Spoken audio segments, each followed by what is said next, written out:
আলহামদুলিল্লাহ,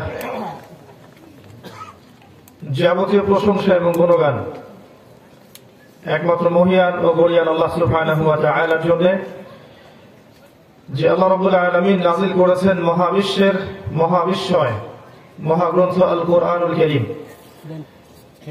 যে আল্লাহ পাক আজকে আমাদেরকে সুস্থ শরীরে এই মাহফিলে উপস্থিত হওয়ার তৌফিক এনায়েত করেছেন, আমরা সকলে শুকরিয়া আদায় করি, বলি আলহামদুলিল্লাহ। অগণিত অসংখ্য দরুদ এবং সালাত বর্ষিত হোক মহান আল্লাহ প্রেরিত সর্বশেষ নবী এবং চূড়ান্ত নবী, মানবতার মুক্তির দূত মুহাম্মদুর রাসূলুল্লাহ সাল্লাল্লাহু আলাইহি ওয়াসাল্লামের প্রতি। আমরা দরুদ শরীফ পড়ি। আল্লাহুম্মা সাল্লি আলা মুহাম্মাদ ওয়া আলা আলি মুহাম্মাদ কামা সাল্লাইতা আলা ইব্রাহিম ওয়া আলা আলি ইব্রাহিম ইন্নাকা হামিদুম মাজিদ। আল্লাহুম্মা বারিক আলা মুহাম্মাদিন ওয়া আলা আলি মুহাম্মাদ কামা বারাকতা আলা ইব্রাহিম ওয়া আলা আলি ইব্রাহিম ইন্নাকা হামিদুম মাজিদ। সম্মানিত উপস্থিতি, আপনারা কেমন আছেন? আলহামদুলিল্লাহ আলা কুল্লি হাল ফি কুল্লি মাকান। বৈশ্বিক ফিতনাময় পরিবেশে যতটুকু ভালো থাকা যায় আমরা তত ভালো আছি, আলহামদুলিল্লাহ।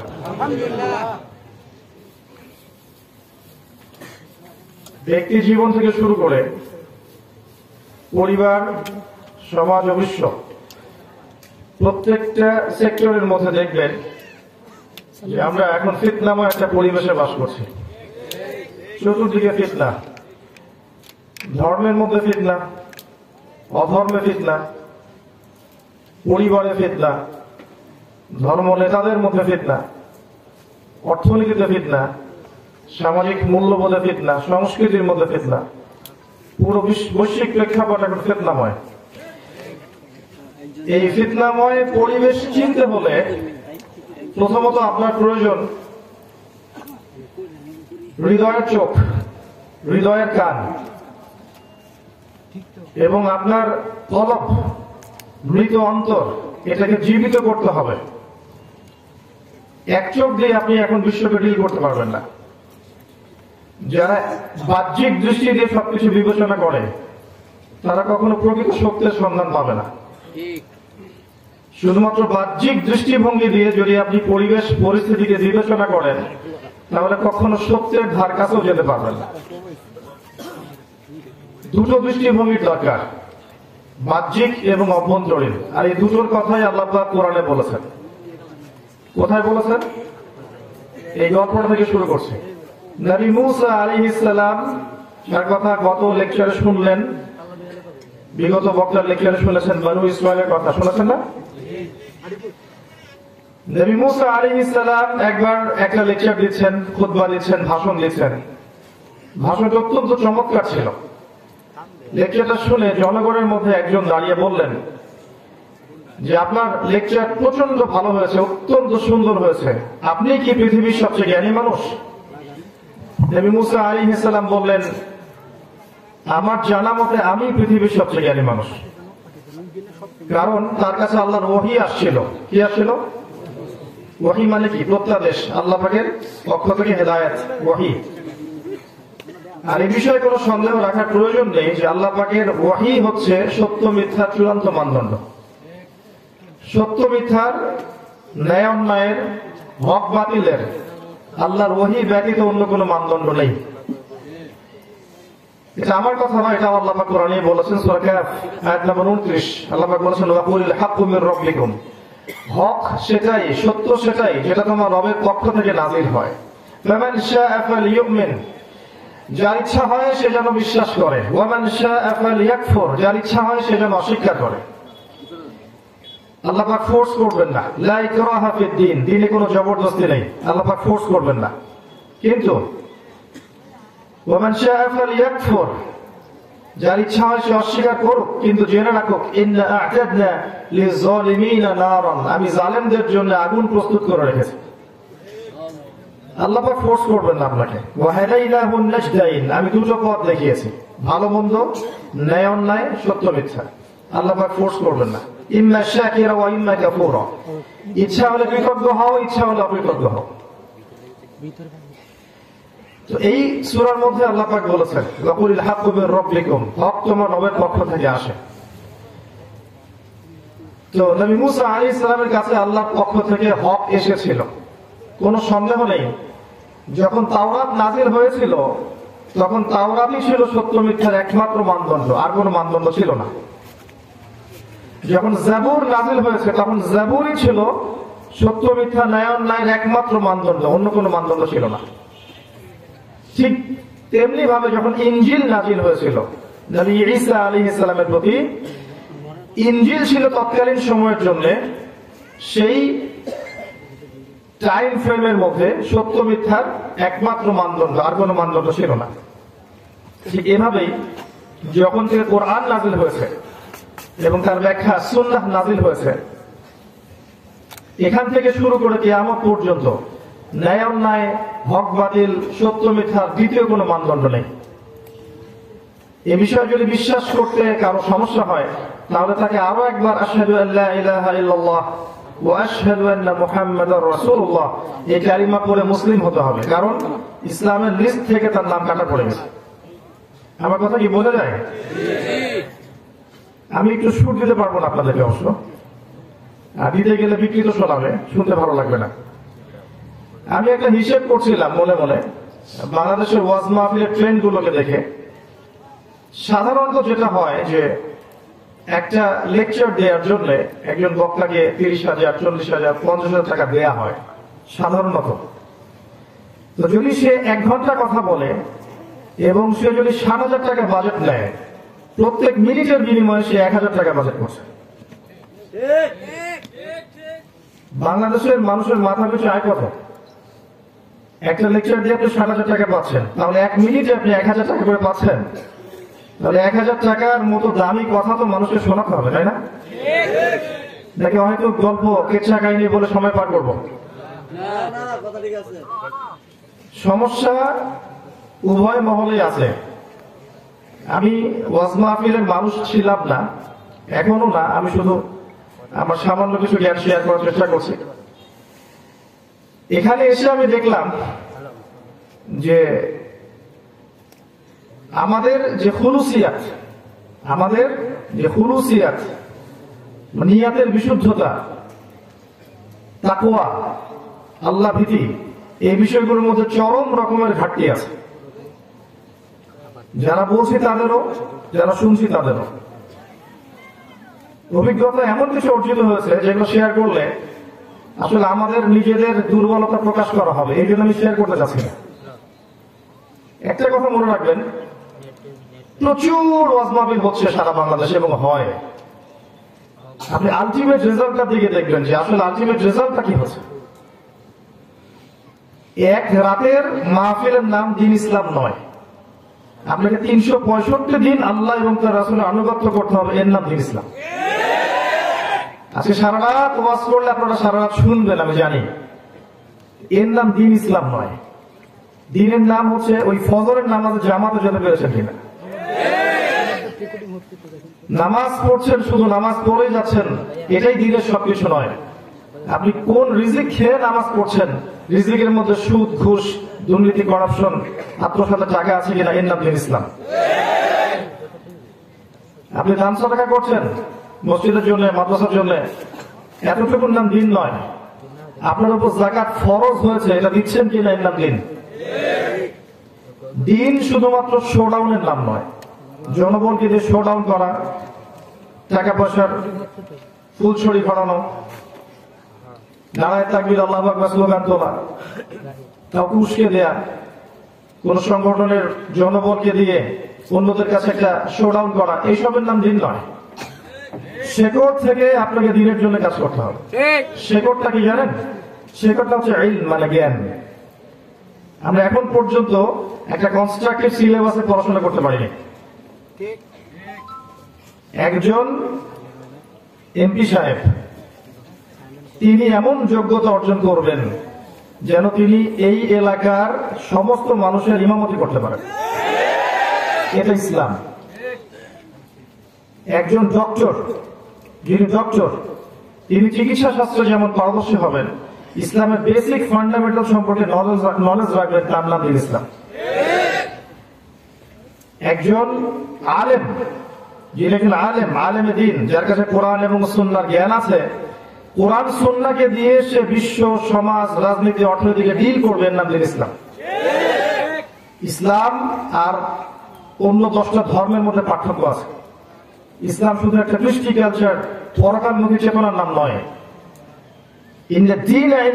ইসলাম, ইসলাম এমন একটা দ্বীনের নাম যেখানে আপনি আপনার জীবনের প্রত্যেকটা বিষয়ের সমাধান পাবেন। যদি ইসলামের প্রত্যেকটা বিষয়ের সমাধান না থাকে, তাহলে কোনো সন্দেহ নাই কোরআন এবং সুন্নাহ আল্লাহর পক্ষ থেকে আসেনি। কথা বুঝতে পারছেন? যদি কোরআন এবং সুন্নাহে প্রত্যেকটা বিষয়ের সমাধান না থেকে থাকে, তাহলে কোরআন সুন্নাহ আল্লাহর পক্ষ থেকে আসেনি। যদি আল্লাহর পক্ষ থেকে এসে থাকে, নিঃসন্দেহে এখানে সমস্ত বিষয়ের সমাধান থাকবেই। আল্লাহ সূরা কাহফের 54 নম্বর আয়াতে বলেছেন যে আমি এই কোরআন নাযিল করেছি মানব জাতির জন্য, যেখানে প্রত্যেকটা বিষয়ের ব্যাখ্যা আমি নাযিল করেছি। ইন্না নাহনু নাযালনা আলাইকাল কুরআনা তানযীলা, আল্লাহ পাক অন্য সূরায় বলেছেন। আল্লাহ সূরা নাহলের মধ্যে আরো বলেছেন যে ওয়া নাযালনা আলাইকাল কিতাব, এই কিতাব তিবয়ানান লিকুল্লি শাই, আমি তোমার কাছে এমন একটা বই নাযিল করেছি হে নবী, যে কিতাব প্রত্যেকটা বিষয়ের ব্যাখ্যা, তিবয়ানান লিকুল্লি শাই, প্রত্যেকটা বিষয়ের ব্যাখ্যা, ওয়া হুদান এবং হেদায়েত, ওয়া রাহমাতান এবং আল্লাহর দয়া, ওয়া বুশরা লিল মুসলিমিন, মুসলিমদের জন্য সুসংবাদ।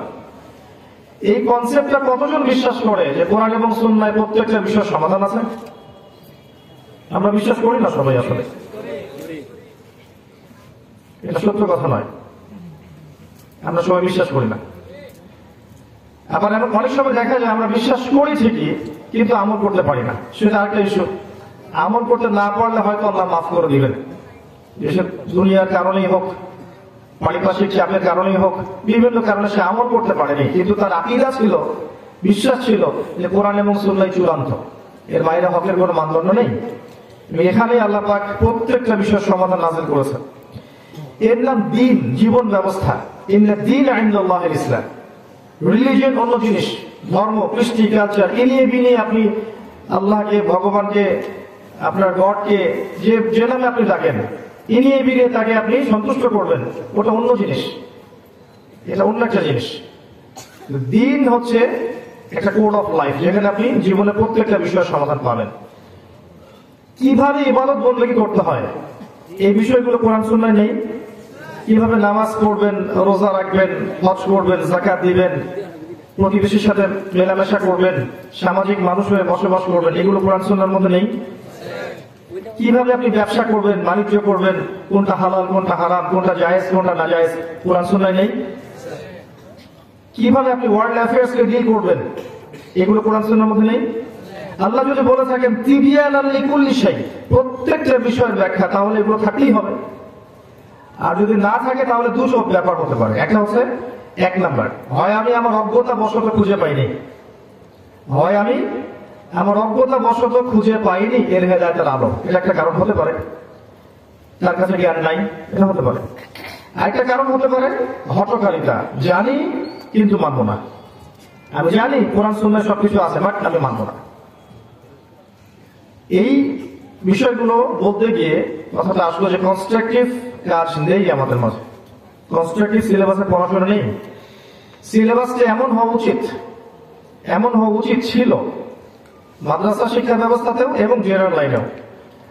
আর আলহামদুলিল্লাহ আল্লাহ পাক আমাকে দুই দিকেই পড়ার তৌফিক দান করেছেন। এই জন্য আমি আপনাকে বোঝাতে পারবো যে দুই দিকের সমস্যাগুলো কোথায়। আপনি যখন বাচ্চাকে মাদ্রাসা দিচ্ছেন, সে হাফেজ হচ্ছে, মাশাআল্লাহ, এই বইটা মুখস্থ করছে, সুবহানাল্লাহ, কিন্তু হাফেজে কোরআন হওয়ার পরেও সে জানছে না সে কি পড়ছে, সে জানে না এই বইয়ের মধ্যে কি লেখা আছে। তার আপনি নামাজ পড়াতে দেন, আপনাকে গড় গড় করে কোরআন তেলাওয়াত করে শুনিয়ে দিবে, এতে কোরআনের হক আদায় হলো আদৌ? আমি জানলাম না বইয়ের মধ্যে কি আছে, কিন্তু মুখস্থ করেছি।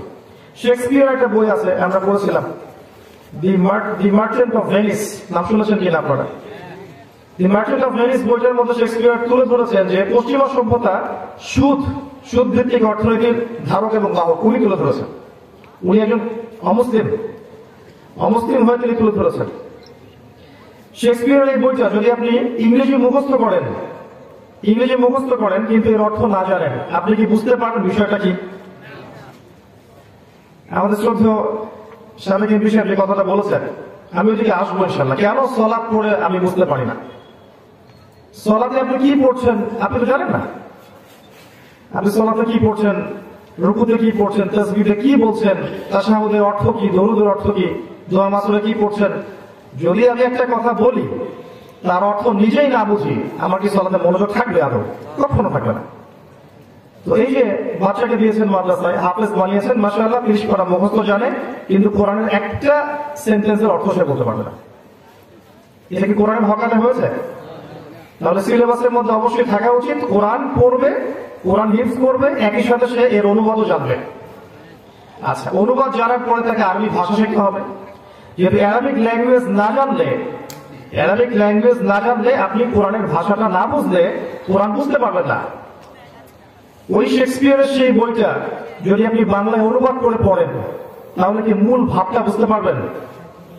না। অনুবাদ পড়ে ভাষা তাফসীর পড়ে মূল ভাব বোঝা সম্ভব নয়, যতক্ষণ আপনি ওই ভাষা শিখছেন। একটা এক্সাম্পল দিলে বুঝতে পারবেন। আমাদের মা বোনরা হিন্দি ভাষা বোঝে না? বাংলাদেশের কোন শিক্ষা প্রতিষ্ঠানে হিন্দি পড়ানো হয়, লেখানো হয়? আপনি না বুঝলেও বাসায় গিয়ে আপনার স্ত্রীকে জিজ্ঞাসা করেন, আপনার মা বোনকে জিজ্ঞাসা করেন, তারা হিন্দিতে কথা বলতে পারে। কথা বলতে না পারলেও বুঝতে পারে। কিভাবে শিখলো তারা? মিডিয়া, আপনার গান, মুভিজ, সিরিয়াল, এগুলো দেখে শিখেছে। 2টা বছর যদি আপনি অ্যারাবিক ল্যাঙ্গুয়েজকে সময় দিতেন, আরবি পড়তেন, আরবি শুনতেন, আরবি দেখতেন, আরবি বুঝতেন, চেষ্টা করতেন, আরবিতে কনভারসেশনের চেষ্টা করতেন, 2 বছর সময় লাগতো না, অ্যারাবিক শিখে ফেলতেন আপনি ইনশাআল্লাহ। গুরুত্ব দেন নাই আপনি। আমরা তো সেই জাতি যারা একসময় বলতাম যে ইংরেজি শিক্ষা জায়েজ নাই, আমরা বলেছিলাম না? এই ফতোয়াটার কারণে কি হয়েছে? হাজার হাজার আলেম বের হয়েছেন, কিন্তু ইংরেজি দিয়ে একটা লেকচার দিতে পারেন নাই। ইন্টারন্যাশনাল একটা ভাষা, যে ভাষায় আপনাকে বিশ্বকে ডিল করতে হবে, কারণ তারা আমার ভাষাটা বুঝতে পারছে না। বহির্বিশ্বে ইসলাম প্রচার করার জন্য আমি কোন ভাষা ব্যবহার করব? এখন ইংরেজি শেখা কি হারাম? তাহলে এই যে সংকীর্ণ কনসেপ্টের কারণে আমরা আমাদের জাতিকে পিছিয়ে দিলাম। এ দায়ভার কে নিবে? এই যে আমরা পিছিয়ে গেলাম 30 বছর, এ দায়ভার কে নিবে? একটা ফতোয়া। তাই প্রত্যেকটা বিষয় সম্পর্কে যারা সচেতন তাদের কাছ থেকে জ্ঞান নিতে হবে। আমি যে কথাটা আসলাম যে সিলেবাসের মধ্যে অ্যারাবিক ল্যাঙ্গুয়েজ থাকতে হবে, বাংলা থাকবে, ইংরেজি থাকবে। ভাষা শেখা কোনো অপরাধ নয়, ভাষা শেখা কোনো সাম্প্রদায়িক আদর্শ নয়। একটা বাচ্চা একসাথে 4-5টা ভাষা শিখতে পারে। যখন আমাদের প্রবাসীরা মধ্যপ্রাচ্যে যায়, তারা কিন্তু ভাষা কোর্স করে যায় না? যারা কোরিয়াতে যাচ্ছে, উত্তর কোরিয়া যাচ্ছে, চায়নায় যাচ্ছে, তারা কি ভাষা শিখছে না? ভাষা শেখা কোনো অপরাধ নয়। এই ভাষা শিখলে আপনি কোরআনটা বুঝতে পারতেন। সিলেবাসে থাকা উচিত আমরা কোরআনের অর্থটা বুঝবো, তাফসীরটা পড়বো এবং আরবি ভাষা শিখবো, থাকা উচিত ছিল মাদ্রাসায় এবং জেনারেল দুইখানেই। আর আমরা কিন্তু 2 রকম এডুকেশনাল ট্র্যাকে অভ্যস্ত হয়ে গেছে। যারা জেনারেল লাইনে পড়ছি তারা মাশাআল্লাহ সায়েন্স পড়ছি, আর্টস পড়ছি, কমার্স পড়ছি, physics, chemistry, biology, economics, political science সবই পড়ছি, কিন্তু তারা দেখবেন ইসলামের বেসিক নলেজ গুলো অর্জন করতে পারছে না। তাদের সিলেবাসের মধ্যে গুলো নেই। সেখানে হয়তো ইসলামিক সাবজেক্ট আছে, ফ্যাকাল্টি আছে, তারা যখন ইসলামের ইতিহাস পড়ছে, ইসলামিক সংস্কৃতি পড়ছে, আরবি ভাষা সাহিত্য পড়ছে, তখন তারা শিখছে। কিন্তু প্রত্যেকের জন্য এগুলো বাধ্যতামূলক নয়। প্রত্যেক মুসলিমের উপরে কোরআন শিক্ষা বাধ্যতামূলক নয়। এই ট্র্যাকের মধ্যে প্রত্যেক মুসলিমের জন্য অ্যারাবিক ল্যাঙ্গুয়েজ, রাসূল সাল্লাল্লাহু আলাইহি ওয়াসাল্লামের জীবনী, হাদিসে আরবাঈন, এগুলো কিন্তু বাধ্যতামূলক নয়। পক্ষান্তরে আপনি অন্যদিকে আসেন, মাদ্রাসা শিক্ষা ব্যবস্থা আসেন, এখানে দেখবেন আপনি কোরআন পড়ছেন, হিফজ করছেন, মাশাআল্লাহ, আপনি হাদিস পড়ছেন, ফিকহ পড়ছেন, উসুল হাদিস পড়ছেন, অনেক জটিল জটিল বই পড়ছেন, কিন্তু এখানে আপনি ইংরেজি ভালো করে শিখছেন না, আপনি এখানে ম্যাথমেটিক্স ভালো করে শিখছেন না, আইসিটি শিখছেন না, সায়েন্সের সাবজেক্টের তো বালাই নাই খুব একটা, এখানে পলিটিক্যাল সায়েন্স শিখছেন না, ফিলোসফি শিখছেন না, এখানে কিন্তু আপনি দেখবেন ইসলামিক ইকোনমিক্স কোনো কোনো ক্ষেত্রে আপনি শিখছেন না। এই যে একটা দ্বিমেরুকরণ, এটাকে দূর করবে কিভাবে? আর এই যে কথাগুলো বললাম, আল্লাহ পাক বলার তৌফিক দিলেন। আমাদের একটা স্বাধীন জাতি হিসেবে আত্মপ্রকাশ করার কিন্তু অনেক বছর হয়ে গেছে। এতদিন পর্যন্ত আমাদের প্রত্যেকটা ইনস্টিটিউশনের মধ্যে কিন্তু হারমোনিয়াস কম্বিনেশনের এরকম সিলেবাস লঞ্চ করা হয়নি। তাই যখন আপনি জেনারেল লাইনে পড়ছেন, আপনি শুধু ওইটাই শিখছেন। পরে দেখা যাচ্ছে যখন মাধ্যমিকে চলে আসছেন, তখন নিজে নিজে কিছু পড়াশোনা করার চেষ্টা করছেন ইসলামিক। কিন্তু এই সময়ের মধ্যে আপনার অনেক বছর চলে গেছে, গোল্ডেন টাইমগুলো চলে গেছে। যেমন শ্রদ্ধেয় স্যার উনি বললেন, উনি এখন পড়ার চেষ্টা করছেন, শুকরিয়া, আল্লাহ পাক তাকে জ্ঞান বাড়িয়ে দেখতে করি। এই যে এরকম মানুষের সঙ্গে কিন্তু একজন দুজন নয়, অনেক মানুষের সাথে আমার পরিচয় আছে, যারা জীবনের একটা পর্যায়ে ম্যাচিউর যখন হয়েছেন, 40+ এজে চলে গেছেন। 40 বছর না হলে কিন্তু কারণ ম্যাচিউরিটি হয় না, ম্যাচিউর হয়ে গেছেন, তখন কিন্তু দিনের হেদায়েত এসেছে। এখন তার তৃষ্ণা জেগেছে কোরআন বোঝার, অ্যারাবিক ল্যাঙ্গুয়েজ শেখার, হাদিস পড়ার। কিন্তু দেখেন গোল্ডেন টাইম কিন্তু চলে গেছে, 20 থেকে 40 চলে গেছে। ওই সময়টুকুর মধ্যে আমরা যেখানে পড়াশোনা করেছিলাম সেখানে এই ট্র্যাকগুলো ছিল না। অ্যাজ এ মুসলিম এগুলো শেখা কি আমার অপরাধ ছিল? এগুলো শিখলে কি আমি নষ্ট হয়ে যেতাম? আমার দ্বারা দেশ, জাতি, উম্মাহ উপকৃত না হয়ে ক্ষতিগ্রস্ত হতো? কখনো না। আবার যারা মাদ্রাসায় পড়ছি, দেখেন আমরা মাশাআল্লাহ সব পড়ছি, কিন্তু সব পড়ার পরেও কেন জানি আমাদের মধ্যে একটা ব্যাকডেটেড মানসিকতা থেকেই যাচ্ছে। আমরা এগুলো পড়তে যাচ্ছি না, আইসিটি পড়ছি না, কম্পিউটার সায়েন্স পড়তে যাচ্ছি না, সায়েন্স পড়তে যাচ্ছি না। আমরা mathematics, philosophy, Islamic history, Islamic culture, Islamic economics এই সাবজেক্টগুলো ইনক্লুড করছি না মাদ্রাসায়। যারা পড়ছেন হয়তো তাদের সংখ্যা খুব কম, খুব বেশি না। কিন্তু এই কারণে আপনি দেখবেন যখন একজন মাদ্রাসা থেকে আলেম বের হচ্ছেন, দাওরা ফারেক করে বের হচ্ছেন, তাকে সমাজের সব মানুষ কিন্তু সমান মূল্য দিচ্ছে না। অনেক মানুষ তাকে মনে করছে যে মাদ্রাসায় পড়া মানুষ কতটুকু আর জানে, একটা কনসেপ্ট এরকম তৈরি হয়েছে না? অনেকে বলছে মোল্লাদ্দোর মসজিদ পর্যন্ত নাউজুল, তাই বলছে না? একটু চিন্তা করে দেখেন, আবু বকর সিদ্দিক রাদিয়াল্লাহু আনহু তিনি শুধু কি একজন সুন্নাহর অনুসারী মানুষই ছিলেন, না একজন খলিফাও ছিলেন? উমর ইবনে খাত্তাব তিনি কি শুধুমাত্র একজন নামাজ পড়া, রোজা রাখা, যাকাত সাদাকা দেওয়া মানুষ ছিলেন, না একজন খলিফাতুল মুসলিমিন ছিলেন? আলী রাদিয়াল্লাহু আনহু তিনি একাধারে নবী সাল্লাল্লাহু আলাইহি ওয়াসাল্লামের জামাতা ছিলেন, ইসলামের ইতিহাসের প্রথম থেকে নবীর পাশে ছিলেন, প্রতিটা যুদ্ধের পাশে ছিলেন, খলিফাও ছিলেন। এই যে দ্বৈততাগুলো কিন্তু বিগত 100, 200, 300 বছর ধরে আমরা দেখছি। স্পেশালি যখন ব্রিটেন যখন সারা বিশ্বকে শাসন করেছে, এই সময় থেকে এই বিভক্তিটা সৃষ্টি হয়েছে, এডুকেশন ট্র্যাকের বিভক্তিটা সৃষ্টি হয়েছে।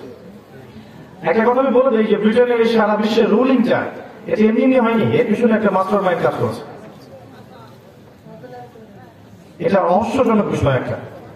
তার উত্থান, তার সরে যাওয়া, তার ক্ষমতা আরেকটা রাষ্ট্রের হাতে তুলে দেওয়া, তার উত্থান ইউনাইটেড স্টেটস, তার আরো সুপার পাওয়ার হওয়া, এবং এখন সে আস্তে আস্তে মাঠ থেকে বিদায় নিচ্ছে এবং ইসরায়েলকে তার জায়গা করে দিচ্ছে। সে তার জায়গা থেকে বসে সারা বিশ্বকে রুল করবে, সামনে দেখে নিয়েন। আরবদের কলিজের উপর বসে সে আরবের তেল, বাণিজ্য, ইকোনমি, প্রযুক্তি, সমরাস্ত্র, ক্ষেপণাস্ত্র প্রত্যেকটা বিষয়ে আজকে উন্নতি করেছে আরবদের চোখের সামনে বসে। আর আমরা অবশ্য তখন হালুয়া খাচ্ছিলাম, আর জিলাপি খাচ্ছিলাম, খোরমা খাচ্ছিলাম, আর আপোষের বিভক্তিতে লিপ্ত ছিলাম। হাত বাঁধা, রফুলিয়া দেন, জোরে আমিন, পায়ে পা লাগানো, এইসব মাসালায় ব্যস্ত ছিলাম।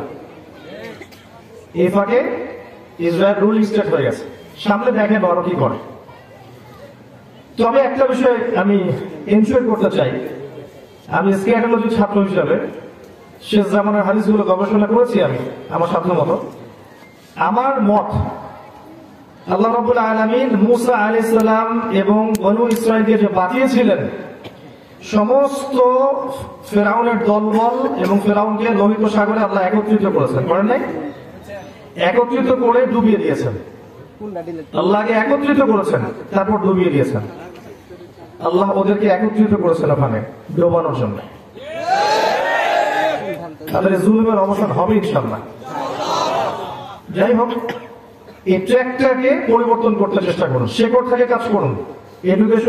এডুকেশন প্রজেক্ট হাতে নিন, এমন মাদ্রাসা, মক্তব, মসজিদ, স্কুল, কলেজ গড়ে তুলুন যেখানে কনস্ট্রাকটিভ সিলেবাসে পড়াশোনা করা হবে, এবং কিছু কিছু বিষয়ে মুসলিমদের জন্য বাধ্যতামূলক করে দেওয়া যেতে পারে, যেমন কোরআন শিক্ষা, অ্যাটলিস্ট কোরআনের তেলাওয়াতটা শিক্ষা। অ্যাটলিস্ট কোরআনের তেলাওয়াতটুকু শেখা, 40টা হাদিস পড়া, ফিকহের মাসআলাগুলো পড়া, নামাজের নিয়মগুলো শেখা, এগুলো যদি ইনস্টিটিউশনালি পড়তে পারতাম তাহলে এই বয়সে এসে আমাকে ফিকির করতে হতো না আমি কোথায় শিখবো কোথায় শিখবো না। সিম্পল। এই কাজগুলো বেসিক। এরপর জানা হলো যে আমল করা উচিত ছিল আমাদের। আমরা জানি হয়তো অনেক, নিজেদের কথাই বলছি, আমরা হয়তো জানি অনেক, বাট আমল করার ক্ষেত্রে আমরা নাই আসলে। ভিতরে যে কি পরিমাণ আমাদের দুনিয়া প্রেম, স্বার্থ, লোভ, হিংসা, অহংকার ঢুকে গেছে, এগুলো আপনি কল্পনা করতে পারবেন না। আমার মতো অনেক বক্তা যারা এখন বক্তব্য করে বেড়াচ্ছে, আমাদের কলিজাগুলো যদি আল্লাহ পাক খুলে বের করে জনগণের সামনে দেখাতেন তাহলে দুর্গন্ধে আমার বক্তব্য শুনতে আসতেন না আপনারা। আমার মতো আমি নিজেকে এক্সাম্পল দিচ্ছি, আমি তো নিজেকে বুঝি, মানুষকে বোঝাতে দরকার নাই। আমাদের কলিজাগুলো যদি আল্লাহ পাক খুলে জনগণকে দেখাতেন, এই দেখো তার আত্মার মধ্যে এগুলো আছে, দুর্গন্ধে আপনি আমার লেকচার শুনতে আসতেন না।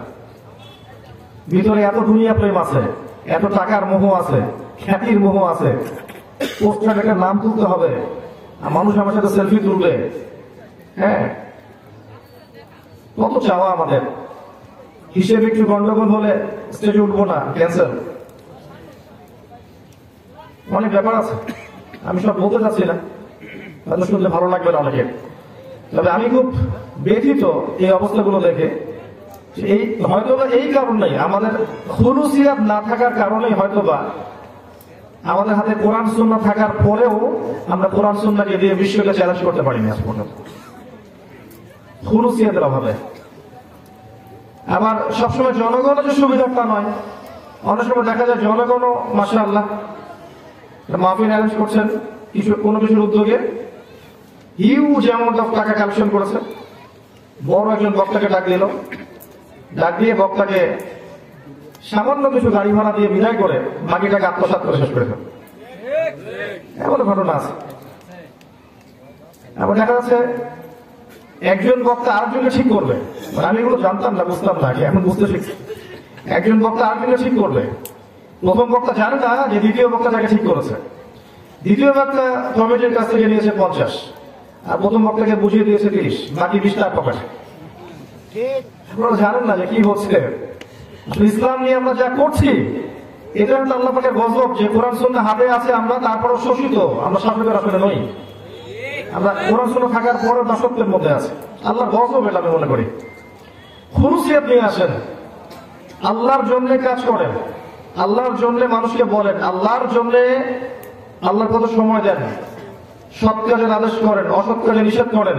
এবার আল্লাহ যখন কবুল করবেন কাউকে, আল্লাহ পাক তার জন্য মানুষের অন্তরে ভালোবাসা সৃষ্টি করে দেবেন ইনশাআল্লাহ। দুনিয়ার স্বার্থের জন্য নয়, পলিটিক্যাল পাওয়ার অ্যাচিভ করার জন্য নয়, বড় ধর্মীয় নেতা হবো, আমার পিছনে সবাই হাত পা খাটিয়ে বাতাস করবে, এই ধরনের লৌকিকতার জন্য নয়। আল্লাহর জন্য কাজ করেন, আল্লাহ আপনাকে বড় করে দেবেন ইনশাআল্লাহ। সমালোচকরা, বিরোধিতাকারীরা, বিতর্কিত করতে যাবে যারা, এরা ধুলোয় উড়ে যাবে ইনশাআল্লাহ, আপনার কিছু হবে। আমাদের সংশোধনের দরকার। অন্যর দিকে আঙ্গুল তোলার সময় না, এখন আগে নিজের ঘরগুলো পরিষ্কার করে সঠিক সিলেবাসে পড়াশোনা করেন, জানা অনুযায়ী আমল করেন, আল্লাহর ওয়াস্তে তাসকিয়া, আত্মশুদ্ধি অর্জন করেন, মনের মধ্যে হিংসা, ঘৃণা, গীবত, তহমত, সমালোচনা, অহংকারের সংস্কৃতি বাদ দিয়ে দেন, মনটাকে পবিত্র করেন। কি করলে মন পবিত্র হবে? পরকালের ফিকির করেন, কবরের ফিকির করেন, আল্লাহ পাকের সামনে দাঁড়াতে হবে, এই চিন্তায় দিন রাত পার করেন, মন পবিত্র হবে, নরম হবে ইনশাআল্লাহ। বেশি থেকে বেশি আল্লাহর এই কিতাবটা তেলাওয়াত করেন, মনটা নরম হবে ইনশাআল্লাহ। বেশি থেকে বেশি আল্লাহর জিকির করেন, মন নরম হবে ইনশাআল্লাহ। একটু কম খান, হুজুরদের খাওয়া দেখলে তো মাথা খারাপ। একটু কম খান, একটু কম ঘুমান, কম স্ত্রী সহবাস করেন, মানুষের সাথে কম কথা বলেন, শান্ত থাকার অভ্যাস করেন, দেখবেন আল্লাহর পক্ষ থেকে কলবের মধ্যে নূর আসবে ইনশাআল্লাহ। ইবনুল কাইয়্যিম রাহিমাহুল্লাহ বলেছেন, কিছু কিছু কাজ আছে হালাল, তারপরেও এই কাজগুলোর অতিরিক্ততা মনের মধ্যে নূর নষ্ট করে দেয়। যদি আপনি খুব বেশি কথা বলতে থাকেন, মনের নূর নষ্ট হয়ে যাবে। খেয়াল করে দেখবেন, খুব বেশি আপনি মানুষের সাথে মেলামেশা করেন, মনটা শক্ত হয়ে যাবে। খুব বেশি স্ত্রী সহবাস করেন, মনটা শক্ত হয়ে যাবে। খুব বেশি আপনি খাওয়া দাওয়া করেন, খুব বেশি ঘুমান, মন নষ্ট হয়ে যাবে। একটু কম খান, একটু কম ঘুমান, একটু কম কথা বলেন, মানুষের সাথে কম মিশেন, উম্মার জন্য, দেশের জন্য, এই আমাদের জাতির জন্য কল্যাণকর হবে এমন কিছু চিন্তা করতে শেখেন। আর চিন্তা করতে হলে আপনাকে ফারেক হতে হবে। এই স্মার্টফোন, ইউটিউব, ফেসবুকে ব্যস্ত হয়ে থাকলে চিন্তা করার সময় কোথায় আমাদের এখন? ঢাকার লাইফ দেখেন না, সকাল থেকে রাত পর্যন্ত খালি ছোটা আর ছোটা, ছোটা আর ছোটা। একটা সেকেন্ড সময় নাই চিন্তা করার যে আমি কোথায় ছুটছি, আমি আসলে ছুটছি কিসের পিছনে, এটা চিন্তা করার সময়টুকু রাখা হয় নাই। সকাল থেকে রাত পর্যন্ত ছুটছে না, ছুটছে, ছুটছে না, ছুটছে। মাঝে মাঝে ফ্লাইওভার উপর উঠবেন, উঠে দাঁড়ায় দেখবেন মানুষের ছোটাছুটি। মানুষ আসলে জানেও না মানুষ কার পিছনে ছুটছে। আর আলটিমেট রেজাল্টটা কি? আলটিমেট রেজাল্ট হচ্ছে মৌত, মৃত্যু অপেক্ষা করছে সামনে। ছুটছে ছুটছে ছুটছে, মৌত, মালাকুল মৌত অপেক্ষা করছে, শেষ, দি এন্ড। আর মৌতের সবচেয়ে ভয়াবহ বিষয়টা হচ্ছে যে মৃত্যুর পর আর ফিরে আসার সুযোগ নাই। এটা সবচেয়ে ভয়ঙ্কর বিষয়। তো আত্মশুদ্ধির ব্যাপারটা বলছিলাম, এই কাজগুলো করলে আত্মশুদ্ধি অর্জন হবে ইনশাআল্লাহ। আল্লাহর নূর তখন কলবের মধ্যে নাজিল হবে, তখন ইনশাআল্লাহ আপনি আল্লাহর চোখ দিয়ে দেখবেন, আল্লাহর কান দিয়ে শুনবেন ইনশাআল্লাহ। তখন আপনি এমন কিছু দেখবেন, এমন কিছু শুনবেন যেটা 8-10 জন শুনছে না এবং দেখতে পাচ্ছে না। একটা আয়াত খালি বলবো এখানে, আল্লাহ পাক সূরাতুল আরাফ এর 179 নম্বর আয়াতে বলেছেন, আউযু বিল্লাহি মিনাশ শাইতানির রাজীম, ওয়া লাকাদ, listen to me very carefully, ওয়া লাকাদ যারানা লিজাহান্নামা কাসীরাম মিনাল জিন্নি ওয়াল ইনস। আমি প্রচুর সংখ্যক মানুষ এবং জিনকে জাহান্নামের জন্য সৃষ্টি করেছি। কত সংখ্যক? প্রত্যেক 1000-999 জন মানুষ জাহান্নামে যাবে। সহিহ বুখারীর হাদিস 4 বার এসেছে, প্রত্যেক 1000-999 জন মানুষ জাহান্নামে যাবে। এবং জাহান্নাম উদ্বোধন করা হবে যে 3 জন মানুষকে দিয়ে, তার মধ্যে একজন আছে আলেম, একজন আছে শহীদ, একজন আছে দানবীর। আল্লাহ বলবেন ক্যাদিক, মিথ্যা কথা বলছো, তুমি এই কারণে এগুলো করেছিলে যাতে মানুষ তোমাকে বড় বক্তা বলে, বড় আলেম বলে, বড় হাফেজ, বড় কারি বলে। যাও জাহান্নামে, তাকে জাহান্নামে নিয়ে যাওয়া হবে। আবার জাহান্নামে এক শ্রেণীর আলেম ঘুরতেও থাকবে, বক্তা ঘুরতেও থাকবে, এবং তাদের যে নারী ভুঁড়ি আছে, এই নারী ভুঁড়িটা বের হয়ে যাবে, নাউযুবিল্লাহ। নারী ভুঁড়ির চারদিকে ঘুরতে থাকবে। জনগণ এসে বলবে, অন্য জাহান্নামীর এসে বলবে, আলাস্তা কুনতা তা'মুরুনা বিল মা'রুফ ওয়া তানহাউনা আনিল মুনকার। তুমি পৃথিবীতে না মানুষকে খুব ভালো ভালো কথা বলতে, সৎ কাজে আদেশ করতে, অসৎ কাজে নিষেধ করতে, তোমার এই অবস্থা কেন? সে বলবে, কুনতু আমুরু বিল মা'রুফ, আমি সৎ কাজে আদেশ করতাম ঠিকই, কিন্তু আমি সেটা নিজেই করতাম না। এবং আমি অসৎ কাজে নিষেধ করতাম ঠিকই, আমি নিজেই সেই কাজটা আবার করতাম। এই যে চেয়ার আমি বসে আছি, এটা সবচেয়ে ডেঞ্জারাস চেয়ার। আপনারা এখানে যারা বসে আছেন, সবচেয়ে রিস্কের মধ্যে আছে আমি নিজে। এখন যেখানে আমি কথা বলছি, আমি সবচেয়ে ঝুঁকির মধ্যে আছি। যা বলছি আমি যদি করতে না পারি, নাউযুবিল্লাহ, ওই পরিণতি বরণ করতে হতে পারে। জাহান্নাম উদ্বোধন করা হবে এই মানুষদেরকে দিয়ে। আরেকটা হাদিসে পড়েছে, ফয়জুল কালাম বইয়ের মধ্যে আছে, যে এক শ্রেণীর মানুষের আযাবের ফলে এত দুর্গন্ধ ছড়াবে, জাহান্নামী এসে বলবে যে আগে তো যথেষ্ট আযাবে ছিলাম আমরা, তোমার কি পাপ করেছো তুমি, তোমার পাপের কারণে এত দুর্গন্ধ জাহান্নামের মধ্যে। তখন সে বলবে, আমি জ্ঞান অর্জন করেছিলাম। কি করেছিলাম? আমি জ্ঞান অর্জন করেছিলাম, দিনের জ্ঞান অর্জন করেছিলাম, কিন্তু এই জ্ঞান আমাকে উপকৃত করতে পারেনি, আমি জ্ঞান অনুযায়ী আমল করতে পারি নাই। নাউযুবিল্লাহ, ডেঞ্জারাস ব্যাপার। তাই আলেমদের, বক্তাদের, উস্তাদদের, স্কলারদের সর্বোচ্চ সতর্কতা অবলম্বন করতে হবে। তারা হবে পরকালের বান্দা, দুনিয়ার বান্দা নয়। এখন শেষ জামানা চলছে, এই জামানায় দেখবেন বক্তার সংখ্যা বাড়বে, আলেমের সংখ্যা কমতে থাকবে, ট্রু স্কলারের সংখ্যা কমতে থাকবে, এবং মানুষ জাহেলদেরকে আলেম মনে করবে এবং তাদের কাছে ফতোয়া জিজ্ঞাসা করবে। তারা নিজেরাও বিভ্রান্ত হবে, অন্যকে বিভ্রান্ত করবে। উদ্বোধন করা হবে জাহান্নামে ভাবে। আরেকজনকে উদ্বোধন করা হবে শহীদ। কি করেছো? জীবন দিয়ে দিয়েছে আল্লাহ। ওই যে আইসিস আছে না, আমেরিকার, ন্যাটো এবং মিডল ইস্টের টাকা খাওয়া মুসলিম রাষ্ট্রগুলোর মধ্যে ফাঁসা সৃষ্টি করে বেড়ায়, জিহাদের নামে জঙ্গিবাদ ছড়িয়েছে। আমি শহীদ হয়েছিলাম, আল্লাহ বলবেন তুমি এই কারণে যুদ্ধে গিয়েছো যে মানুষ তোমাকে বড় বীর বলবে, যাও জাহান্নামে। এটা হলো একটা পরিণতি। একটা দানবীর কি করেছো? আমি প্রচুর টাকা পয়সা দান করেছি, মসজিদের জন্য, মাদ্রাসার জন্য, বক্তব্যের জন্য, সমাজ করার জন্য প্রচুর টাকা দান করেছে, প্রচুর টাকা দান করেছি। আল্লাহ বলবেন তুমি এই কারণে দান করেছিলে যাতে মানুষ তোমাকে বড় দানবীর বলে, তুমি আমাকে সন্তুষ্ট করার জন্য কাজগুলো করো না। তাহলে একটা হাদিস থেকে খেয়াল করুন, এই হাদিসটার রাবী হচ্ছেন আবু হুরায়রা রাদিয়াল্লাহু তাআলা আনহু। মনে থাকবে এই হাদিসের রাবী আবু হুরায়রা রাদিয়াল্লাহু আনহু যখন এই হাদিস বর্ণনা করতেন তখন অজ্ঞান হয়ে পড়ে যেতেন, অজ্ঞান হয়ে পড়ে যেতেন। আমি দিব্যি বলে গেলাম, আমার কোনো ফিলিংস আসলো না। কিন্তু তো খুলুসিয়াত, নিয়াত খুব ইম্পর্টেন্ট জিনিস। কোন নিয়াতে আমি কি কাজ করছি, এই চেয়ারে বসে কি নিয়াতে আমি দিনের কাজ করছি। নিয়াত যদি বিশুদ্ধ না থাকে পশ্চিম দিয়াল আমল কবুল হবে না। দুনিয়াতে আপনি আমাকে বড় বক্তা বলতে পারেন, আলেম বলতে পারেন, স্কলার বলতে পারেন, নেতা বলতে পারেন, আমার খুলুসিয়াত আল্লাহ জানতেন আমি কি নিয়াতে কোন কাজ করেছি। এই নিয়াত আল্লাহর কাছে কবুলিয়াত না পায়, দুনিয়াতে আমি ফ্ল্যাট কিনি আর জমি কিনি আর কি করি, পরকালে জাহান্নাম ছাড়া আমার কোনো গতি নেই। বুঝতে পারছেন?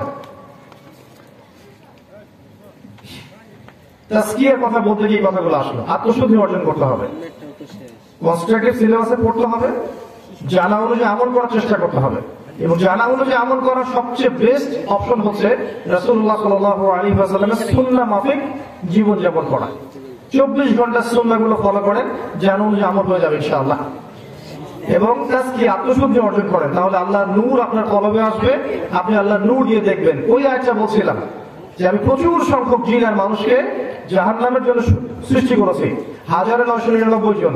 তাদের অপরাধটা কি? আল্লাহ বলেছেন এই আয়াতের মধ্যে, লাহুম কুলুবুন লা ইয়াফকাহুনা বিহা। অপরাধ হচ্ছে তাদের হৃদয় ছিল, উপলব্ধি করতো না। এক নম্বর অপরাধ, হৃদয় ছিল, উপলব্ধি করতো না। ওয়া লাহুম আযানুন লা ইয়াসমাউনা বিহা। কান দিয়েছিলাম, শুনতো না, কান দিয়েছিলাম, শুনতো না। ওয়া লাহুম আ'য়ুনুন লা ইউবসিরুনা বিহা। চোখ দিয়েছিলাম, দেখতো না। উলাইকা কাল আনআম, এরা হচ্ছে গবাদি পশুর মতো। বাল হুম আদাল, বরং তার চাইতেও তারা নিকৃষ্ট। ওয়া উলাইকা হুমুল গাফিলুন, এরা হচ্ছে গাফিল সম্প্রদায়। এই আয়াতে আপনি দেখছেন জাহান্নামে যাওয়ার কয়েকটা কারণ আল্লাহ বলছেন। কলব দিয়েছিলাম, উপলব্ধি করতো না। আমরা কি আসলে মন দিয়ে উপলব্ধি করি, চিন্তা করি কোন বিষয়গুলোকে নিয়ে, কোরআনের আয়াত নিয়ে, হাদিস নিয়ে চিন্তা করি, ফিকির করি, গবেষণা করি? চিন্তা করছেন কখনো? আচ্ছা, একটা আয়াত দিয়ে চিন্তা করার জন্য একটু চিন্তা করবেন, চিন্তা করবেন কেমন? সূরা কাহফ পড়েছেন? সূরা কাহফে আসহাবুল কাহফ কত বছর ঘুমিয়েছিলেন? 309 বছর। ঘুমানোর সময় তাদের পকেটের মধ্যে কিছু পয়সা ছিল। কি ছিল? পয়সা ছিল। তারা একটা সমাজে বসবাস করতেন, আল্লাহ দ্রোহী সমাজ, সেখান থেকে তারা চলে গেছেন। চলে গিয়ে অন্য কোথাও যাচ্ছিলেন, রাস্তায় গুহায় আশ্রয় নিয়েছেন। আল্লাহ পাক ঘুম পাড়িয়ে রেখেছে 309 বছর। তারপর উঠালেন। ওঠার পরে তাদের বক্তব্য ছিল যে কেন লাবিসতুম, তোমরা কতদিন ঘুমিয়েছ? একজন বলছে লাবিসনা ইয়াওমান আও বা'দা ইয়াওম, একদিন ঘুমিয়েছি বা একদিনের কিছু অংশ। রব্বুকুম আ'লামু বিমা লাবিসতুম, আচ্ছা আল্লাহ ভালো জানেন কতদিন ঘুমিয়েছ। আচ্ছা, এই পয়সাগুলো নিয়ে বাজারে যাও। একজন বলছে, ওই 9 জন 10 জনের একজন বলছে এই পয়সাগুলোকে নিয়ে বাজারে যাও। খেয়াল করে দেখবে কোন খাবারটা উত্তম পবিত্র খাবার, সেই খাবারটা নিয়ে আসবে। মানে ক্ষুধার্ত, তারা ঘুম থেকে উঠে ক্ষুধার্ত। ربكم أعلم بما لبثتم فابعثوا إلى أحدكم إلى ورثكم هذه إلى المدينة فلينظر أيها أزكى طعاما। এই পয়সাগুলোকে দিয়ে একজনকে পাঠাও, মদিনা মানে শহরে যাবে, গিয়ে দোকান থেকে খাবার নিয়ে আসবে। আপনাকে চিন্তা করার জন্য একটা বলছি, শোনেন। 309 বছর ঘুম থেকে ওঠার পরে পকেটে হাত দিয়ে কিছু পয়সা বের করে দিলেন, দিয়ে বললেন যে এই পয়সাগুলোকে নিয়ে বাজারে গিয়ে খাবার নিয়ে আসো। কি চিন্তা করবেন? 309 বছর ঘুমানোর পর তাদের পয়সার মানটা কমে যায় নাই। কথা কি বুঝলেন না? মাথার উপর দিয়ে গেল। 309 বছর ঘুম থেকে ওঠার পরে যে পয়সা নিয়ে ঘুমিয়েছিলেন সেই পয়সা দিয়েই তিনি বাজারে পাঠাচ্ছেন খাবার নিয়ে আসো। 309 বছর পর তাদের মুদ্রার মান কমে যায়নি। তাহলে তাদের মুদ্রা কিসের ছিল? কাগজের? হয় গোল্ড ডিনার অথবা সিলভার ডিনার, কিছু একটা হবে। আপনি এবার আপনার 1 বছরের ইনকাম, ধরেন 1 বছরের ইনকাম আপনার 12 লক্ষ টাকা, মাসে 1 লক্ষ টাকা করে, এটা এই সুন্দর করে নিয়ে আপনার স্ত্রীকে দিয়ে আসেন, দিয়ে 309 বছর দরকার নেই, আপনি বলবেন 15 বছর পর, 10 বছর পর, 20 বছর পর আমাকে টাকাগুলো দিও। এখন 12 লক্ষ টাকা দিয়ে আপনি যা করতে পারবেন 20 বছর পর সেটা করতে পারবেন না। এখন 12 লক্ষ টাকাতে যদি আপনি 4 শতক জমি কিনতে পারেন, 20 বছর পর আপনি 2 শতক কিনতে পারবেন। এই 12 লক্ষ টাকা উপার্জন করতে আপনাকে 12 মাস পরিশ্রম করতে হয়েছে, দৈনিক 12 ঘন্টা করে। কিন্তু 20 বছর পরেই আপনার ওই শ্রমটা অর্ধেক হয়ে গেল, 6 মাসের শ্রমে রূপান্তরিত হলো। বাকি 6 মাসের শ্রম কোথায় গেল? হাওয়ায় মিলে গেল। কোথায় গেল? কিন্তু যদি আপনার স্যালারি হতো এমন কোন বিষয় দিয়ে যেটা প্রেসিয়াস সাস্টেইনেবল সম্পদ, অথবা যার ইন্ট্রেন্সিক অন্তর্নিহিত কোনো মান আছে, ভ্যালু আছে, আসহাবুল কাহফের মুদ্রার মতো, তাহলে 300 বছর পরেও আপনার টাকার মান কমতো না। আমি কি বুঝাতে পারলাম যে কোরআন নিয়ে কি ফিকির করতে হবে, চিন্তা করতে হবে, ভাবতে হবে। লাহুম কুলুবুন লা ইয়াফকাহুনা বিহা, কলব দিয়েছিলাম উপলব্ধি করেনি, জাহান্নামে যাওয়ার কারণ। কান দিয়েছিলাম শোনেনি, কোন কান? বাইরের কানে তো আপনি সব শুনছেন, শুনছেন না? ভিতরের কান, কলবের কান ছিল না। আ'য়ুনুন লা ইউবসিরুনা বিহা, চোখ দিয়েছিলাম দেখেনি, কোন চোখ? বাইরের চোখে দেখেন না আপনি? বাইরের চোখে দেখছেন না প্রগতি, উন্নতি, অগ্রগতি দেখছেন না? ভিতরের চোখ দিয়ে দেখলে দেখবেন সামনে হচ্ছে পতনের সময়। কিসের পতন? চতুর্দিক থেকে দেখবেন যে মুসলিমদের উপর নির্যাতন বাড়তে থাকবে, নিপীড়ন বাড়তে থাকবে, ওয়ার্ল্ড আরো রুল করবে ইসলামের বিরোধী পরাশক্তিগুলো। ঠিক ওই মুহূর্তে আল্লাহ রাব্বুল আলামিন মুসলিমদের একজন নেতা বের করবেন, নবী সাল্লাল্লাহু আলাইহি ওয়াসাল্লামের বংশধর থেকে আল মাহদি ইমার্জ করবে। ঈসা ইবনে মারইয়াম আসবেন ওই জেরুজালেম থেকেই, সারা ওয়ার্ল্ডে তিনি খেলাফত কায়েম করবেন ইনশাআল্লাহ। এটা আসবে সামনে। তার আগ পর্যন্ত মুসলিমদের সামনে একটা কঠিন সময় আছে। ওয়ার্ল্ড অ্যাফেয়ার্স পড়লে বুঝবেন ওয়ার্ল্ডের কয়েকটা পয়েন্ট রেডি, যে কোনো মুহূর্তে সারা ওয়ার্ল্ডে একটা পারমাণবিক যুদ্ধ হয়ে যেতে পারে, যে কোনো সময়। এই নতুন ইস্যু সৃষ্টি হয়েছে, এই যে ন্যাটো ইউক্রেনকে উস্কে দিয়েছে রাশিয়ার বিরুদ্ধে, দেখেছেন খবর? এটা একটা ইস্যু হতে পারে, নিউক্লিয়ার ওয়ারের ইস্যু রেডি অনেকগুলো। সিরিয়া একটা ইস্যু, প্যালেস্টাইন একটা ইস্যু, এই যে উত্তর কোরিয়া আমেরিকা একটা ইস্যু, রাশিয়া চায়না একটা ইস্যু, রাশিয়া এবং চায়না, এদিকে আমেরিকা, ব্রিটেন, নেটো, এর একটা ইস্যু। যে কোনো সময় ওয়ার্ল্ড একটা ভয়ঙ্কর জায়গার মতো দাঁড়িয়ে আছে। আর একবার এগুলো হলে ওয়ার্ল্ড আর আগের ওয়ার্ল্ডের মতো থাকবে না, এই বিশ্ব আর আগের বিশ্বের মতো থাকবে না। যাই হোক, আল্লাহ পাক বলেছেন মনের কান দিয়ে শুনতে, মনের চোখ দিয়ে দেখতে এবং কলবকে উজ্জীবিত করতে। কখন হবে? যখন নূর আসবে। আর নূর কখন আসবে? যখন কলবের মধ্যে সমস্ত রিপু, খারাপ রিপুগুলো দূর করে ফেলবেন। বেশি বেশি সালাত পড়বেন, তাহাজ্জুদ গোজার হবেন, জিকির করবেন, তেলাওয়াত করবেন, অন্যের হিতাকাঙ্ক্ষী হবেন, সমাজ, দেশ, রাষ্ট্রের ভালো চাবেন, কারোর প্রতি হিংসা, বিদ্বেষ, গীবত, অহংকার রাখবেন না। কলবে নূর আসবে ইনশাআল্লাহ, তার আগ পর্যন্ত আসবে না। আর বিশ্বাস করেন, যার হৃদয়ে যত বেশি নূর আছে তার কবর তত আলোকিত হবে ইনশাআল্লাহ। যার কলবে যত বেশি নূর আছে, পুলসিরাত পার হওয়ার সময় তার ডান দিকে এবং সামনে আলো থাকবে ইনশাআল্লাহ। সূরা হাদীদ পড়ে দেখেন, এখানে এগুলো বলা আছে। এবার আসেন, আমি যে কথাটা বলছিলাম যে আপনাকে পুরো পরিস্থিতি বুঝতে হলে মূসা এবং খিজির আলাইহিস সালামের এই গল্পের খিজির আলাইহিস সালাম হতে হবে। ওই গল্প থেকে শুরু করেছিলাম। মূসা আলাইহিস সালাম কি বলেছিলেন? আমি সবচেয়ে জ্ঞানী মানুষ, মনে আছে? আল্লাহ পাক এটা ধরলেন, আল্লাহ ধরে বললেন, হে মূসা, তুমি পৃথিবীর সবচেয়ে জ্ঞানী মানুষ নও। আমার অমুক বান্দা আছে যাকে তুমি 2 সাগরের মিলনস্থলে পাবে, মাজমাউল বাহরাইন, 2 সাগর যেখানে মিলে গেছে এই জায়গায় আমার বান্দাকে তুমি পাবে। এই বান্দার নাম হচ্ছে খিজির বা শ্যামল। কি নাম? খিজির। এর বাংলা অর্থ হচ্ছে শ্যামল। অনেক নন মুসলিমের নাম আছে না, শ্যামল দত্ত, শ্যামল, সবুজ। হাদিসের কিতাবে এসেছে যে উনি যেখানে বসতেন সেই জায়গাটা শ্যামল হয়ে যেত, সবুজ হয়ে যেত। এবং তাকে আল্লাহ পাক বলেছেন যে তিনি হচ্ছেন পৃথিবীর সবচেয়ে জ্ঞানী মানুষ। নবী মুসা আলাইহিস সালাম তার কাছে গেলেন। আমি ঘটনাটা সংক্ষিপ্ত করলাম, বড়টা বলার সময় পাবো না আমি। তিনি তার কাছে গিয়ে বললেন যে আমি শুনেছি যে আপনি পৃথিবীর সবচেয়ে জ্ঞানী মানুষ, আমি কি আপনার সঙ্গী হতে পারি? জ্ঞান শেখার জন্য আমি কি আপনার সঙ্গী হতে পারি? এবার খিদর আলাইহিস সালাম বলছেন, ইন্নাকা লান তাসতাতিআ মা'িয়া সাবরা, তুমি আমার সাথে সবর করতে পারবে না, তুমি আমার সাথে ধৈর্য ধরতে পারবে না। কি টিচার? আমরা স্টুডেন্টরা আসলে কি বলি, ঠিক আছে ভর্তি হও, এটা করো ওটা করো। তিনি বললেন তুমি তো আমার সাথে ধৈর্য ধরতে পারবে না। এই গল্পের শেষের দিকে তাকালে দেখবেন মুসা আলাইহিস সালাম সত্যিই ধৈর্য ধরতে পারেন নাই, বারবার প্রশ্ন করছিলেন এটা কেন, ওটা কেন, ওটা কেন, তাই না? কখনো পড়েছেন? কে কে সূরা কাহফ পড়েছেন? হাত তোলেন। বাকিদেরকে দাজ্জাল বাঁচাতে, বাকিরা তো দাজ্জাল থেকে বাঁচতে পারবে না, হাত নামান। নবীজি কি বলেছেন? সূরা কাহফ সেই সূরা যে সূরা আপনাকে মাসিহুদ দাজ্জালের মতো ভয়ঙ্কর ফিতনা থেকে বাঁচাবে। আজ পর্যন্ত পড়েন নাই, বাঁচবেন কিভাবে? তো খিদর আলাইহিস সালাম সঙ্গে নিলেন মুসা আলাইহিস সালামকে।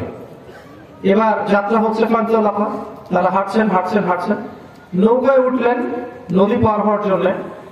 বিনা পারিশ্রমিকে নদী পার করানো মাঝি, কিন্তু নৌকায় খিদর আলাইহিস সালাম ফুটা করে দিলেন।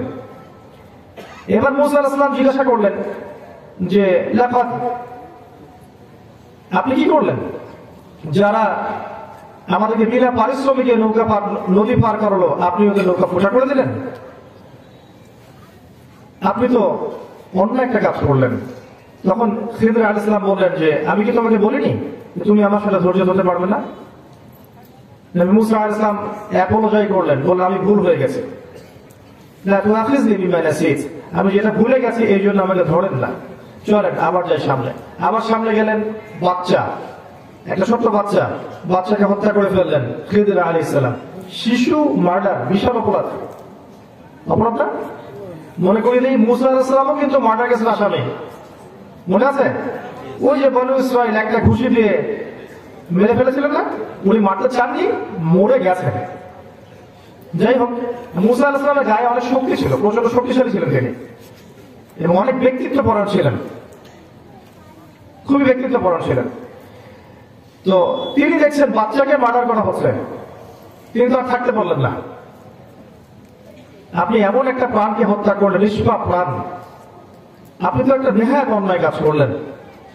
তিনি আবার বললেন আমি তোমাকে বলিনি আলাম আকুল লাক ইন্নাকা লান তাসতাতিআ মা'িয়া সাবরা, তুমি ধৈর্য ধরতে পারবে না, আর একটা প্রশ্ন যদি করো তুমি, তাহলে তোমার আর আমার যাত্রা এখানে শেষ। তারা আবার হাঁটলেন। এবার একটা শহরের মধ্যে, একটা গ্রামের মধ্যে গেলেন। সেই গ্রামে গিয়ে তারা মেহমানদারি চাইলেন, খাবার পানি চাইলেন, কিন্তু তারা খাবার পানি তো দিলই না, বরং তাদেরকে তাড়িয়ে দিল। খিদর আলাইহিস সালাম দেখলেন ওই বাড়ির একটা দেয়াল ধসে পড়ে গেছে। খিদর আলাইহিস সালাম সেই দেয়ালটাকে আবার নির্মাণ করে দিলেন। এবার মুসা আলাইহিস সালাম বলছেন যে আপনি তাদের কাছে খাবার চাইলেন, পানিও চাইলেন, তারা রিফিউজ করলো, উল্টা তাদের উপকার করে দিলেন, কিছু কিছু আজর পারিশ্রমিক নিতে পারতেন। তখন খিদর আলাইহিস সালাম বললেন তোমার আর আমার চলা এখানেই শেষ, হাদা ফিরাকু বাইনি ওয়া বাইনাক, তোমার আর আমার পথ এখানেই শেষ। তবে যাওয়ার আগে আমি তোমাকে জানিয়ে দেব কি কারণে আমি তিনটা কাজ করেছি।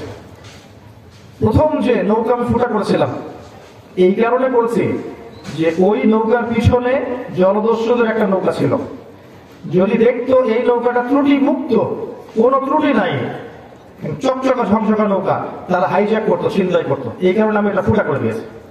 তাই আপাত দৃষ্টিতে বাহ্যিক চোখে মনে হচ্ছে আমি একটা অন্যায় করেছি, কিন্তু প্রকৃত অর্থে আমি অন্যায় করি নাই, আমি বরং তার উপকার করে দিয়েছি। আপনাকে আমি বুঝাচ্ছি, বাহ্যিক চোখ দিয়ে সবকিছু দেখলে আপনি সত্যের সন্ধান পাবেন না। আমার কথা বুঝতে পারছেন কি? এবার দ্বিতীয় যে বাচ্চাটাকে হত্যা করেছি, এটা আমি নিজে ইচ্ছায় করিনি, আল্লাহর হুকুমে করেছি। কারণ আল্লাহ আমাকে বলেছেন যে এই বাচ্চাটা যখন বড় হবে তখন সবচেয়ে বড় কাফেরদের একজন হবে, হতো, যদি বড় হতো তাহলে এটা হতো, এবং সে নিজে এবং নিজের পিতা মাতা সবাইকে কুফরিতে নিয়ে যেত। তাই আল্লাহর হুকুমে আমি কাজটা করেছি। আল্লাহ পাক এই সন্তানের বদলায় অন্য একটা সন্তান তাদেরকে দিবেন, যে সন্তান হবে আত্মীয়তার সম্পর্ক রক্ষার জন্য অনেক উপকারী। ওমা ফাআলতুহু আন আমরি, আমি নিজের ইচ্ছা এগুলো করি নাই, আমি শুধু আল্লাহর আদেশ পালন করেছি। তাই আপাত দৃষ্টিতে আপনার কাছে মনে হচ্ছে যে অন্যায় করেছি, প্রকৃত অর্থে অন্যায় আমি করিনি। পার্থক্য আপাত দৃষ্টি প্রকৃত দৃষ্টির পার্থক্য দেখেন। আর ওই যে দেয়ালটা নির্মাণ করলাম, এই দেয়ালটা ছিল এই বাড়ির 2 জন এতিম বাচ্চা, ঠিক আছে? 2 জন এতিম বাচ্চা, ওদের বাবা ছিল সালেহ, মুমিন, মুসলিম, সালেহ, সৎ। তারা মারা গেছেন, বাবা মা মারা গেছেন, 2 জন ছেলে এখানে থাকে, বাচ্চা। তাদের পৈতৃক কিছু সম্পত্তি এই দেয়ালটার নিচে রেখে গেছেন তার বাবা। এই দেয়ালটা নির্মাণ করেছি যাতে যৌবন কালে এসে তারা এই সম্পদটা ফিরে পায়। যদি না নির্মাণ করতাম এই সম্পদটা হয়তো অন্যরা নিয়ে যেত। তাই আপাত দৃষ্টিতে মনে হচ্ছে আমি অহৈতুক কাজটা করেছি, কিন্তু সত্যিকার অর্থে আমি ওদের উপকার করে দিয়েছি। এখানে একটা ভাবার বিষয়, এটা কোন সম্পদ যেটার মূল্য বছরের পর বছর ধরে থাকবে, তাই না? 3টা কাজ আল্লাহ পাক কোরআনে বলেছেন, এবং শোনেন আল্লাহ পাক কোরআনে বলেছেন, হাদিসে এসেছে, খিদির আলাইহিস সালাম এই পৃথিবীর সবচেয়ে জ্ঞানী মানুষের মধ্যে একজন, এবং মুসা আলাইহিস সালামকে তার কাছে জ্ঞান শিখতে পাঠানো হয়েছে। যে মুসা আলাইহিস সালামের কাছে তাওরাত নাযিল হয়েছিল, সেই খিদির আলাইহিস সালাম এই 3টা কাজ করেছেন, যেগুলোকে বাহ্যিক চোখে দেখলে মনে হচ্ছে অপরাধ, অন্যায়, ভুল, কিন্তু প্রকৃত অর্থে প্রত্যেকটা কাজের পিছনে আছে গ্রহণযোগ্য রিজন, তাই না? তো এটা বুঝতে হলে আপনার কি লাগবে? শুধু বাহ্যিক চোখ দিয়ে হবে? মুসা আলাইহিস সালামের শুধু বাহ্যিক চোখ ছিল, অভ্যন্তরীণ চোখটা খিদির আলাইহিস সালামের ছিল। আমরা যদি এই 2টা চোখ দিয়ে এই ওয়ার্ল্ডকে দেখি, তাহলে আপনি এখন দেখবেন এই ওয়ার্ল্ড এবং আইয়ামে জাহেলিয়াত ওই 1450 বছর আগের ওয়ার্ল্ডে কোনো পার্থক্য নাই। কিভাবে দেখাচ্ছে দেখেন, আইয়ামে জাহেলিয়াতের ওয়ার্ল্ডের মধ্যে শিরক ছিল। কি ছিল? 5টা মৌলিক সমস্যা ছিল, তার মধ্যে একটা হচ্ছে শিরক। আপনি যদি বিশ্বের দিকে তাকান, বিশ্বের প্রতিটা সেক্টরে শিরক আছে। এখন ইবাদত বললে কিন্তু শিরক আছে। মুসলিমদের মধ্যে এখন কবর পূজা হচ্ছে না, মাজার পূজা, কবর পূজা, আল্লাহর হালালকে হারাম করা, হারামকে হালাল করে নেওয়া, আল্লাহ ছাড়া অন্য কাউকে সেজদা করা, অন্য কারো কাছে দোয়া করা, অন্য কারো কাছে নজর করা, মানত করা, অন্য কারো নামে কসম করা, তাকদীরকে অস্বীকার করা, আল্লাহকে গালি দেওয়া, আল্লাহকে অস্বীকার করা, রাসূলকে গালি দেওয়া, এগুলো মুসলিমদের মধ্যে নাই? আছে। ধর্মতাত্ত্বিক শেখ, ইকোনমিক্সে যান, দেখবেন আল্লাহর হালালকে তারা হারাম করেছে, আল্লাহর হারামকে হালাল করে নিয়েছে। আল্লাহ হালাল ছিল ইকোনমিক্স ইসলামিক, সেখানে আপনি যাকাত, সাদাকা এগুলো বাদ দিয়ে এখানে এনেছেন যাকাত, সাদাকা, ব্যবসা এগুলো বাদ দিয়ে এই জায়গায় এনেছেন রিবা বা সুদ। এবং হয় আপনি খাচ্ছেন, না হলে দিচ্ছেন, না হলে সাক্ষী থাকছেন, না হলে লিখে রাখছেন। 4টা ক্যাটাগরি কোনোটাতে পড়ছেন। অনেকদিন বলেছি এটা আল্লাহ এবং তার রাসূলের সাথে যুদ্ধের মতো অপরাধ, এবং নিজের মায়ের সাথে জেনার মতো অপরাধ। সেই বুখারীতে এসেছে 1 দিরহাম সুদ খেলে 36টা মেয়ের জীবন, 36টা মেয়ের সম্মান হানির অপরাধ হয়, জেনার অপরাধ হয়। আমরা এখানে আল্লাহর হালালটাকে হারাম করে ফেলছি আর হারামটাকে হালাল করে নিয়েছি। এটাও এক প্রকার শিরক। সূরা তাওবার 31 নম্বর আয়াত পড়ে দেখবেন। এডুকেশনও শিরক আছে, দেখবেন, দেখতে হবে 2 চোখ দিয়ে। জ্ঞানের সংজ্ঞা দেওয়া হচ্ছে পরীক্ষা নিরীক্ষা, পর্যবেক্ষণ, যুক্তি, বিজ্ঞান, দর্শন, এগুলোর মধ্য দিয়ে যে তত্ত্বপত্র পাবেন সেটা হচ্ছে জ্ঞান। এই কারণেই আল্লাহ, মালায়েকা, আসমানি কিতাব, আগের নবী রাসূলগণ, কবরের আযাব, মিজান, ফুলসিরাত, জান্নাত, জাহান্নাম, এগুলোকে যেহেতু আপনি যুক্তি, বিজ্ঞান, দর্শন দিয়ে ল্যাবরেটরিতে প্রমাণ করতে পারছেন না, দ্যাট ইজ ওয়াই এগুলোর কোনো অস্তিত্ব নাই, এগুলো সত্য না। এটা পশ্চিমা দর্শন। আপনি কি কথা বুঝতে পারছেন? এটা কি শিরক নয়? এডুকেশনও শিরক আছে, প্রতিটা সেক্টরে দেখবেন। যাই হোক, এক কথা বলতে চাচ্ছি, আইয়ামে জাহেলিয়াতের সেই শিরক এখনো বৈশ্বিক ভাবে আছে। আইয়ামে জাহেলিয়াতের ওই যে দ্বিতীয় সমস্যা রিবা এখনো বৈশ্বিক ভাবে আছে। অনেকদিন বলেছি, আরেকবার বলছি লাস্ট টাইম এই মাহফিলের জন্য, যে ইসলামিক ইকোনমিক্স সমাজের সাম্য নিয়ে আসবে, আর রিবা ধনীকে দিন দিন ধনী করবে, গরিবকে দিন দিন গরিব করবে। এটা চূড়ান্ত ফলাফল। এর ফলে পৃথিবীর একটা অংশ দিন দিন ধনী হচ্ছে, আর একটা অংশ প্রতিদিন ডে বাই ডে প্রপার্টি ডিস্ট্রিবিউশনের দিকে যাচ্ছে। এটার ফলাফল। এখানে টাকা, অর্থ মার্কেটে ঘুরবে না, ব্লক হয়ে যাবে।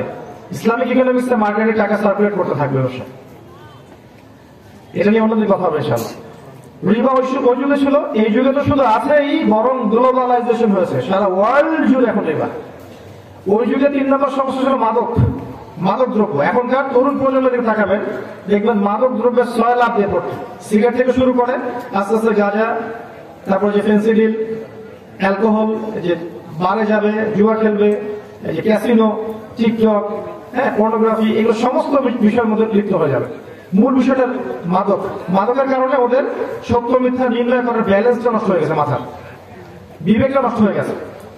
এই জেনারেশনকে যে আপনি ইসলামের খেদমত আশা করছেন, এটা সম্ভব না। একটা প্রবলেম ছিল নারীর অবমাননা।